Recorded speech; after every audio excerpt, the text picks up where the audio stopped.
Bharat mobility expo में Mercedes ने CLA class concept से पर्दा उठाया। इसकी झलक आपको दिखाते हैं।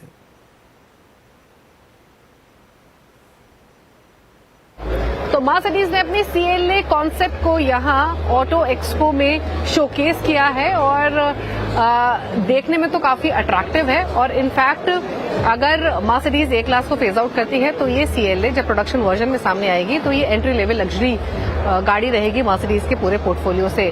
खास बात ये है कि ये गाड़ी मर्सिडीज के नए प्लेटफॉर्म यानी मर्सिडीज मॉड्यूलर प्लेटफॉर्म पर बेस्ड है और ये वो प्लेटफॉर्म है जो कि आइस और EV दोनों कंपैटिबल है। CLA में आपको 4 डोर सेटअप तो मिलेगा ही, लेकिन एक स्लोपिंग रूफ लाइन मिलेगी जो कि इसको कूपे लाइक लुक लेंड करती है। अगर आप कॉन्सेप्ट वर्जन को देखें तो इसमें फ्लश डोर्स दिखाई दे रहे हैं जिनका डिजाइन स्लीक है। एक और इंटरेस्टिंग चीज, आपको इसमें फ्लेयर्ड व्हील आर्क्स तो मिलते हैं ही, लेकिन 21 इंच के अलॉय व्हील्स मिल रहे हैं जिनका डिजाइन काफी अट्रैक्टिव है। इनफैक्ट इस पूरी ही गाड़ी को आप देखेंगे तो काफी अट्रैक्टिव मिनिमलिस्टिक डिजाइन आपको इसमें दिखाई देगा। ये सिल्वर लाइनिंग आपको पूरी गाड़ी में फ्रंट में और यहाँ पर रूफ के ऊपर दिखाई देती है। ये आप देखेंगे क्लोजली तो ये सिल्वर एलिमेंट आपको पूरी गाड़ी में दिखाई दे रहा है, ना ही सिर्फ विंडोज पे बल्कि इसके फ्रंट बोनट में भी। अब एक बार फ्रंट पर आ जाते हैं क्योंकि इसका फ्रंट काफी सुंदर है। आपको इसमें नया ग्रिल डिजाइन मिल रहा है जिसमें ये सिल्वर कलर के जो ट्राई स्टार्स हैं वो एम्बेडेड हैं और इस ग्रिल को काफी स्मार्टली बम्पर में इंटीग्रेट किया गया है या फिर सीमलेसली मर्ज किया गया है। अगर आप देखेंगे तो इसके हेडलैम्प का डिजाइन नया दिखेगा और इन्हीं हेडलैम्प्स में आपको ये 3 स्टार LED DRLs मिल रहे हैं। तो ओवरऑल इसकी स्टाइलिंग काफी इंटरेस्टिंग और काफी अट्रैक्टिव है।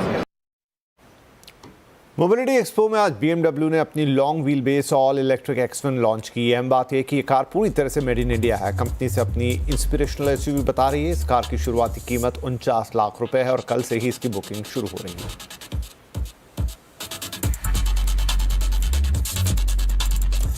हीरो मोटोकॉर्प ने मोबिलिटी एक्सपो में 4 प्रोडक्ट लॉन्च किए हैं। पूरी डिटेल्स के साथ हैं हमारे सहयोगी रोहन सिंह।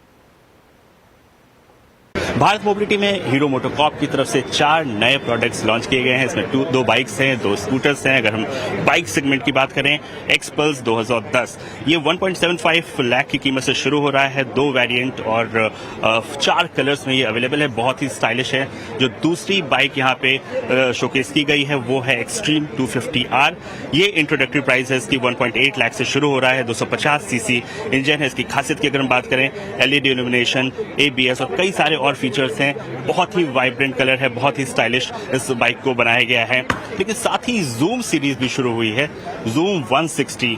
ये इसका जो टॉल लुक है वो इसे एक मैक्सी स्कूटर के रूप में क्वालिफाई करता है।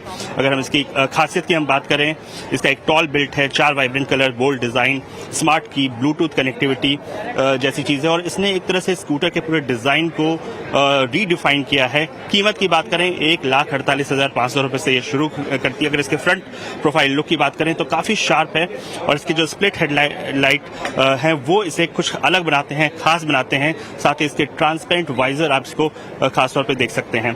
कुछ और फीचर्स हैं, कीलेस ऑपरेशंस हैं, LCD है, ये जो है ये सारी चीजें आपको इसमें देखने को मिलेगी। साथ ही इसका जो एक और वर्जन है जूम 125, ये भी 2 वेरिएंट में आता है, 4 कलर्स में आ रहा है। 14 इंच का लार्ज व्हील है। इसके वाइडर टायर्स आपको इसको खास में देखने को मिलेंगे। इसकी कीमत की बात करें तो 87,000 से ये शुरू हो रही है। ये चारों जो प्रोडक्ट हैं इनकी बुकिंग आप फरवरी से शुरू होता हुआ देखेंगे और इसकी डिलीवरी आपको मार्च से शुरू हो जाएगी। चलिए, तो इस इंडियन मोबिलिटी एक्सपो में एक से बढ़कर एक गाड़ियां पेश हो रही हैं और इस पर हमारी खास पेशकश भी आ रही है। कार कुंभ आज शाम 5:57 पर आज के पूरे बड़े लॉन्चेस इसमें कवर होंगे डिटेल के साथ, तो जरूर जुड़िएगा। आपसे कुछ ही देर बाद कार कुंभ 5:57 पर। आइए अब बात करते हैं दिल्ली के चुनावी दंगल की।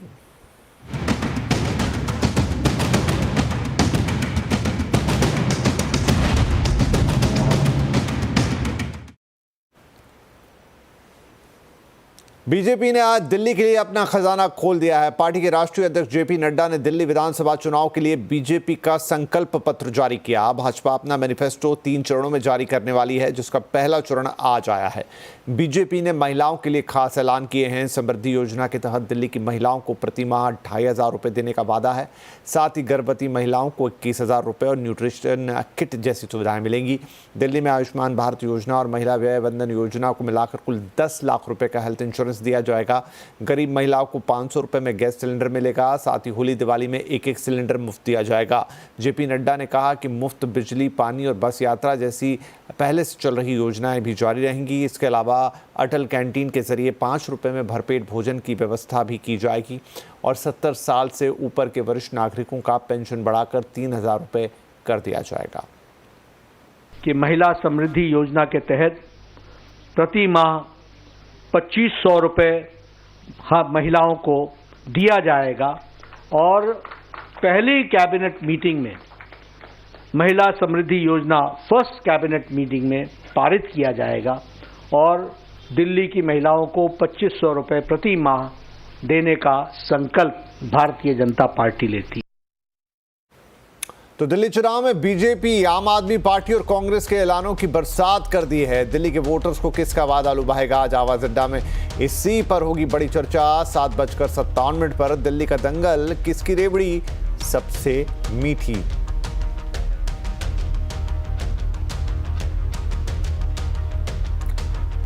पूरे देश में 4 करोड़ 77 लाख से ज्यादा एमएसएमई उद्योग हैं, जो करीब 17 करोड़ से ज्यादा लोगों को रोजगार देते हैं। एमएसएमई सेक्टर की इस बजट से क्या उम्मीदें हैं, ये जानने की कोशिश की हमारे संवाददाता केतन जोशी ने।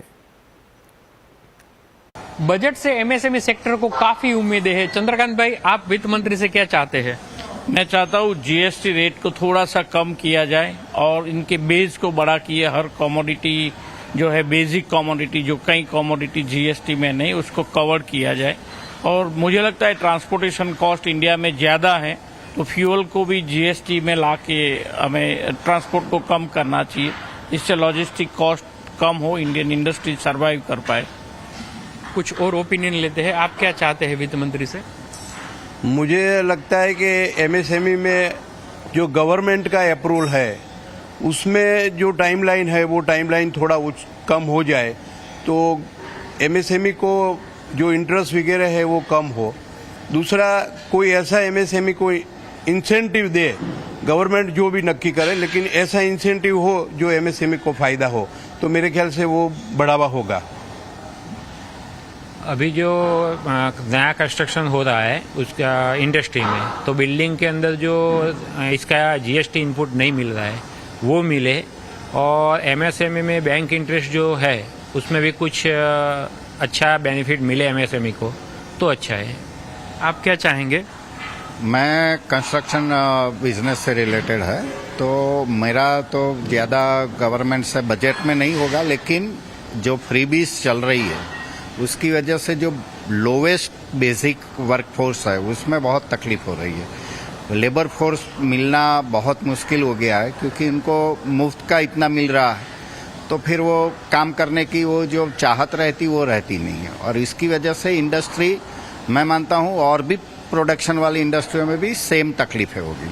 तो गवर्नमेंट को मतलब ये करना चाहिए कि फ्रीबीज कंट्रोल करे, ना दे।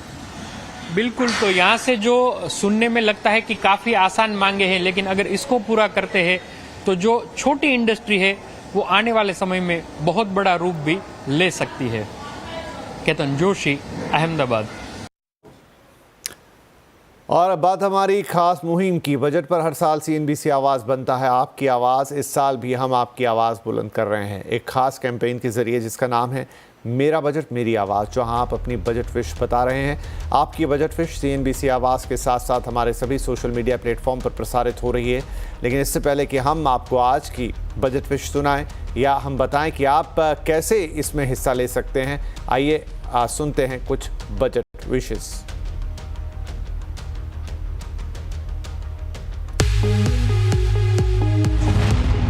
फरवरी को जो बजट पेश होने वाला है उससे टैक्स पेयर्स को बहुत उम्मीदें हैं। खास तौर पे जो लोग सैलरीड क्लास में बिलोंग करते हैं, जिनकी इनकम आती है टीडीएस कट के, उनको सारी इनकम आती है और उनके पास टैक्स बचाने के लिए कोई तरीका नहीं होता, क्योंकि जो पर्सनल स्लैब रेट्स हैं उसमें स्पेशली जब से न्यू रिजीम आई है टैक्स बचाने का कोई ज़्यादा तरीका टैक्स पेयर्स के पास बचा नहीं है।